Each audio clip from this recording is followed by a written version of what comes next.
Corners, where every topic has a voice and every conversation matters. Let's talk! So what's our topic for tonight? Our topic for tonight, so we just want quick questions about Miss G. So, what if Miss G, if you saw your ex with other girls? Unsay imong kuan ma-feel? Unsay imong ma-feel? Unsay ako ma-feel? Okay. Oo. Nga, but this time, naapa kay feelings.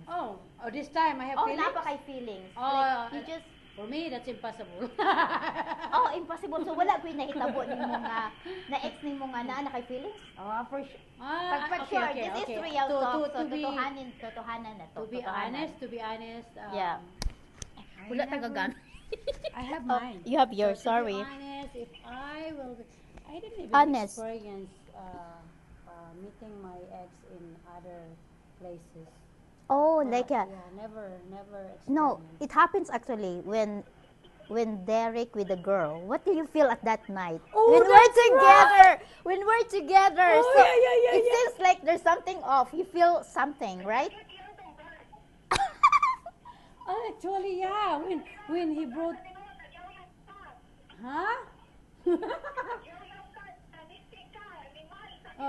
welcome. Please welcome to my welcome. We're gonna welcome my sister. She's in the Philippines right now. Yes. And she's joining us in our topic tonight in Chat Corner. So this is Janice in Cebu, Philippines. So we're gonna be interviewing her too. Yes. Yeah. So for me, that's right. I almost forgot that. Yes, I had experience. That's right. So what do you feel? What do you feel at that night? What do I feel that night? Oh my! Unsay mong gibati? Murag some. When I met her, actually I entertained her. Yeah, you entertained the girl. Because, did you say hi to the girl? Yeah, I was very nice to her. Oh, I was very nice to her, and then I show her what to do. Kinausap mo yung girl. And then how about Derek? Derek left us because Derek was introducing her to me to work with me.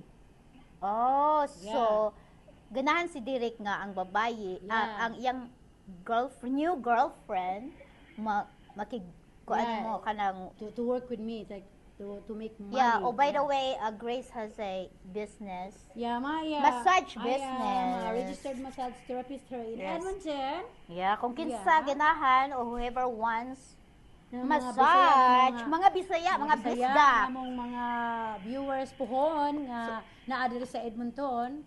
Kung ganahan mo. So ako ra gikuan sa comment below nga akong gibutang kung asa ninyo ma-reach si Grace, Miss G. So direct billing available. Tsada kaya yang kuan pag massage naka-experience ko. So Tsada. So this is from Dumaguete, Philippines. Dumaguete, Tsada. Pag Bisaya, pag Cebuano. What is Tsada in Cebuano? What is Tsada in Cebu? In Bisaya, Cebuano, Tsada is Nindot,